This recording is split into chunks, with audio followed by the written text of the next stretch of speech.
Behind this festive banner, a great speed car drama is about to thrill the customers in a classic event that is as much a part of America as the World Series, Saturday football, and Thanksgiving turkey. Here we are at the world's greatest race course at Indianapolis, Indiana. We are witnessing the intense build-up for the 500-mile automobile race on Memorial Day, and it's still nearly 3 weeks before the thriller will take place. Almost 1,000 men are working with great skill, like the crew here with the two 8-cylinder Novi Mobile Specials. Every owner, every driver, every mechanic is straining to bring his car through the qualifying rounds and into the winner's circle on Memorial Day.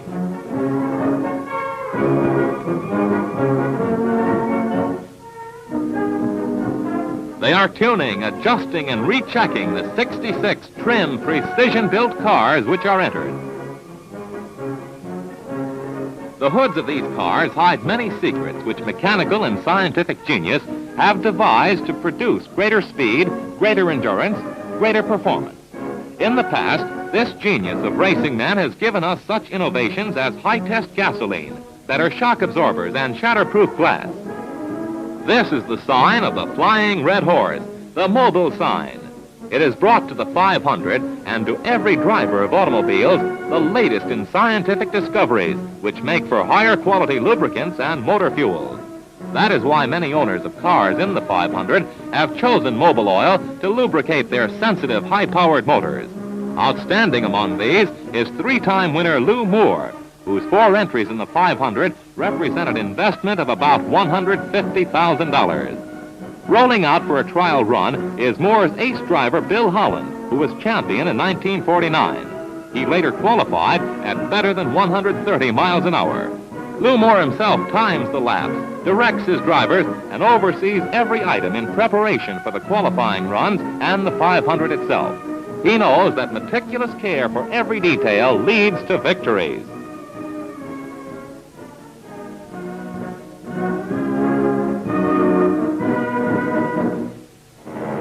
First of the Mobil users to qualify is Jack McGrath in his flashy number 49. Only 33 of the 66 entrants will qualify because that is considered the maximum number that can race the 500 with safety.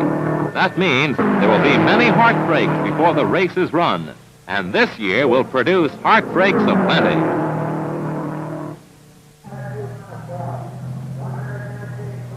McGrath comes in to qualify with a 10-mile average of 131.868 miles an hour.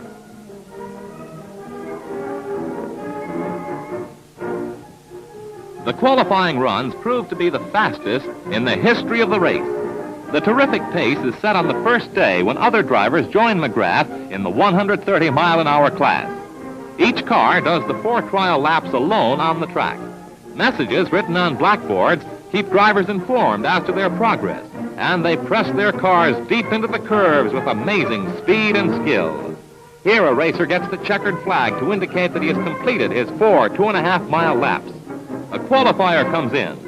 The American Automobile Association supervises the entire proceeding. An official of the AAA checks with the driver to certify his qualification. This qualifier is Johnny Parsons. And when he learns that he has averaged 132.144 miles an hour, he jumps with joy. Qualifying has begun 3 weekends before the race. Many owners hold back when car after car comes in at 130 miles an hour or better. The tension becomes almost unbearable. It's a split second before the 6 p.m. deadline on the first day when rookie Walt Faulkner guns his car onto the track. He gets the green flag, and he roars into his first lap. The 5'4", 120-pound Faulkner burns up his second lap at 136.013 miles an hour, the fastest 4-cylinder qualifying lap ever.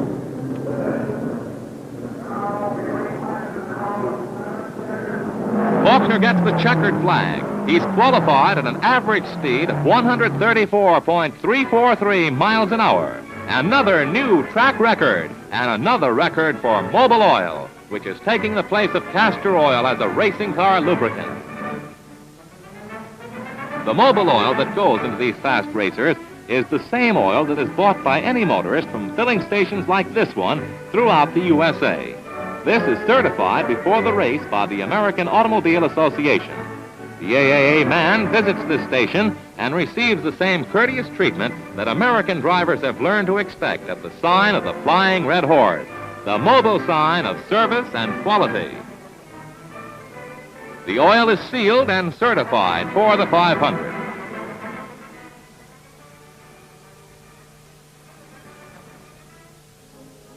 The last qualifying day has dawned. All 33 places are filled at speeds ranging upward from 129 miles an hour. But 19 drivers still haven't run the 10-mile test. Will some of the 33 be bumped from the starting lineup by some of the 19? The chances are slim. It is raining. For 3.5 hours of precious time, it rains. Inside the garages, mechanics are busy anyway. Wheels and tires spin in alignment tests. Finally, there's a let-up in the rain, and tinkering crews wait hopefully on the wet pavement outside the garages. Drivers are anxious to get out onto the track for warm-up spins, just in case they get a chance to qualify. The waiting and the uncertainty are frustrating. The pit area is drenched, but the faithful are on hand, and the drivers are waiting for the signal to go. One of the novies already has been eliminated, but the other rolls out to the track. The powerful 8-cylinder racer must get into its qualifying run before 6 p.m. or lose its chance to qualify. We see the track from the officials' booth. The cars are out now, but they haven't been given the go-ahead for the payoff runs. Here, the car speeds are recorded by a magic eye. Let's hear what the timer has to say about the prospects. Well, we're glad that the last day of qualifications is with us. We've had a little rain this morning. It looks as though the cars running around now would soon dry the track up and we'd be ready to go.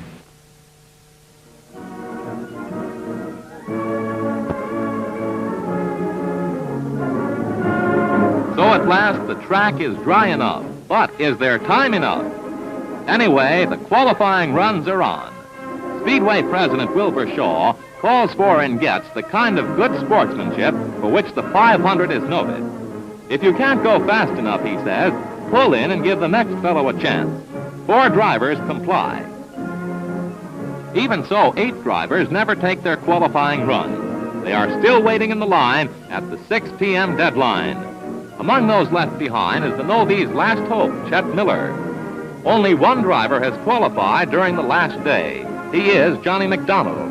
He bumped Cliff Griffith, who himself had done better than 129 miles an hour. Thus end the qualifying runs, and thus comes saddening frustration for those who are left. It's Monday morning, the day before the race. Mobile trucks are out servicing the tanks that will fill the racers on the morrow. All day, men with vacuum cleaners sweep every inch of the track to pick up cracked brick or glass that might fly into drivers' faces and cause accidents.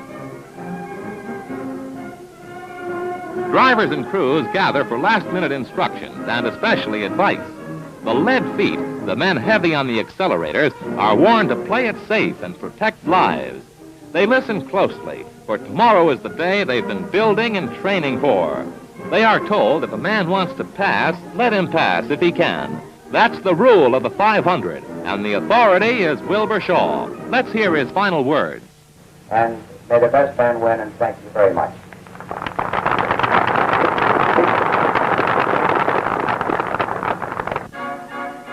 It's race day. In the dawn, spectators have ended their all-night vigil and are enacting a modern version of the rush for the Cherokee Strip, rushing for one of the 11 entrances toward a vantage point inside the race oval.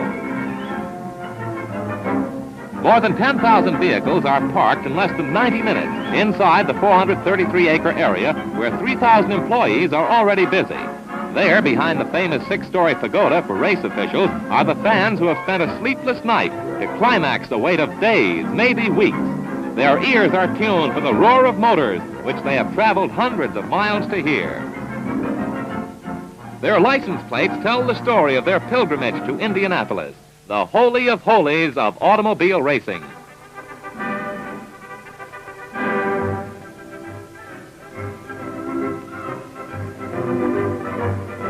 These people still have hours to wait, and they make themselves at home, really at home. It's still just time for breakfast.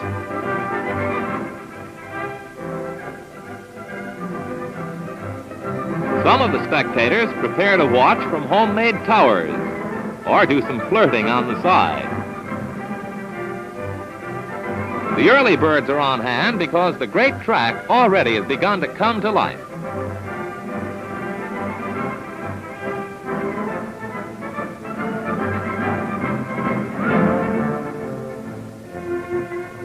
The cars are being rolled to the track, although the sun is still low in the sky. The only diesel-powered car in the race rolls into the pit at the track side. It qualified number 32. Now the cars either have it or they don't.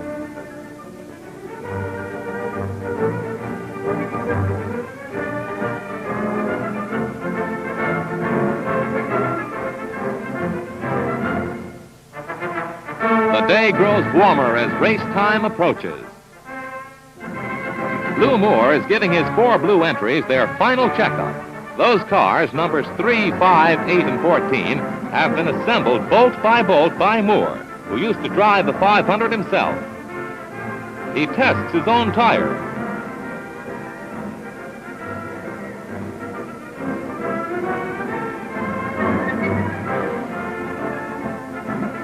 He even fills the gas tank. The feverish work in the pits is being watched by crowds which are already filling the grandstand, from which 80,000 spectators can view the race. Altogether, upwards of 200,000 persons will be on hand at race time. They'll eat 150,000 hot dogs and drink 21,000 gallons of pop and beer. 69 of their children will be lost and found.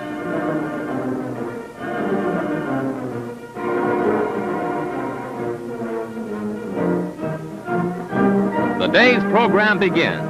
Down the track comes the Purdue University Band.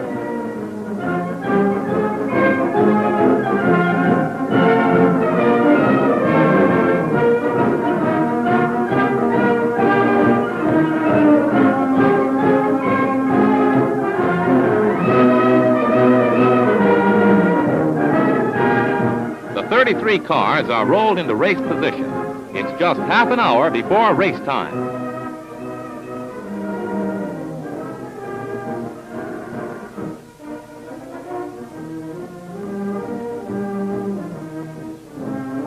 The cars are all lined up, 11 rows of 3 each.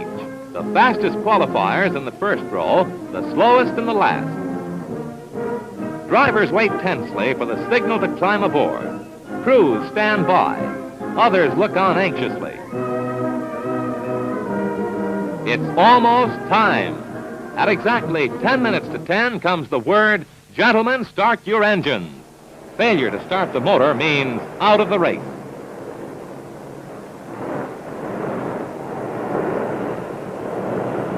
Frantic last-minute signals, and it's time to go as balloons fill the sky. The race is on. The racers move off in position behind the pace car. All 33 of them are off.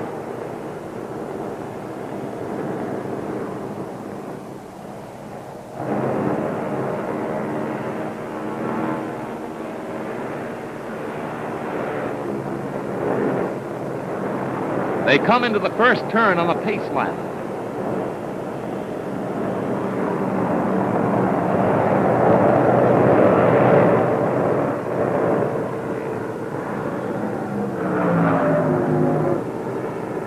Pace lap ends. The yellow flag signals the pace car off the track, and the racers get the green flag. They're on their own. They roar into the first turn on the first race lap. 2.5-mile laps to go in the 500-mile race. Faulkner, who held the pole position, is in front. Maury Rose, a 2-time winner, takes the lead from Faulkner. That's the way they finish the first lap.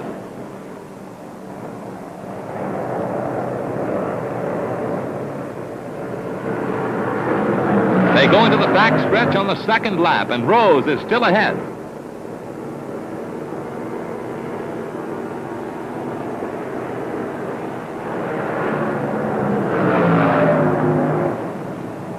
Lou Moore's ground crew holds up blackboards to tell them their speed as they whiz by.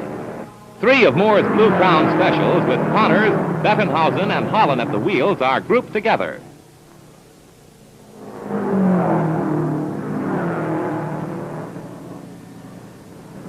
Holland gets the sign, Parsons leading, and that's his signal to go after Parsons and pass him. He's right on Parsons' tail.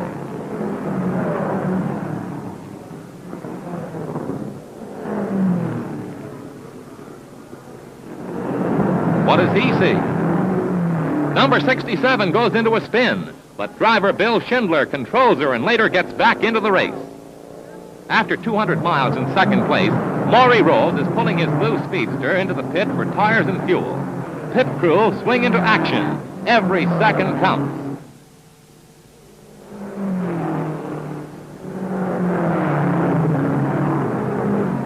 What's the matter? Rose's car is on fire. The AAA men watch closely.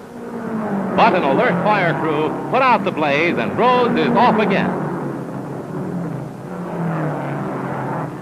Parsons has fallen behind Bill Holland, and the blue mobile car from Lou Moore's stable is ahead. At 275 miles, it's Holland, Parsons, and Rose at 124.402 miles an hour. But Holland comes in for a pit stop. Time to refuel and change tires. Lou Moore himself changes the tires. Only 4 crew members, including the driver, are allowed to work on the car. It's a tense time. Holland stays in his seat, anxious to get away. Let's watch.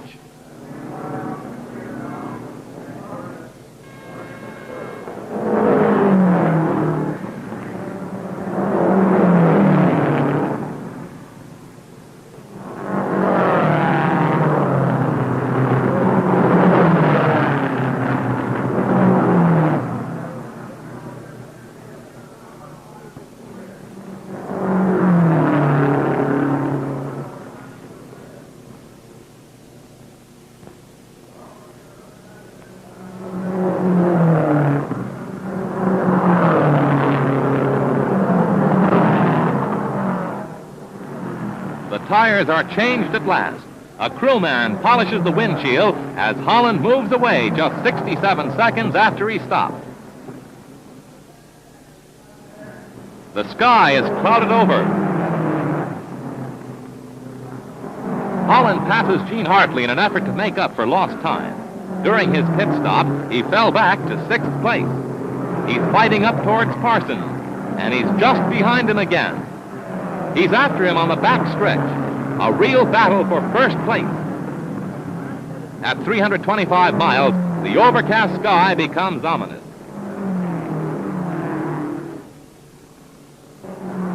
At last, at 338 miles, rain begins to fall, and driving is becoming more perilous. The yellow flag. That means that cars are ordered to hold their position. They must reduce their speed to 90 miles an hour. Will the race be called off? It happened once in 1926 at 400 miles. The cars seem to be loafing now. It rains harder. The red flag. The race has been called at the end of 375 miles. Johnny Parsons rolls into winner's row. Holland had to hold his second place because of the rain, but he has run a great race. Third is Maury Rose. Fourth is Cecil Green. Fifth, Tony Bettenhausen. Number 6 is Lee Wallard. Walt Faulkner is 7th, and George Connor 8th. 6 of the first 8 places held by mobile users, a hard record for anybody to beat. The rain keeps on, so the draggled crowd goes home, wondering how it might have been. But they've seen a wonderful performance in the unfinished 500.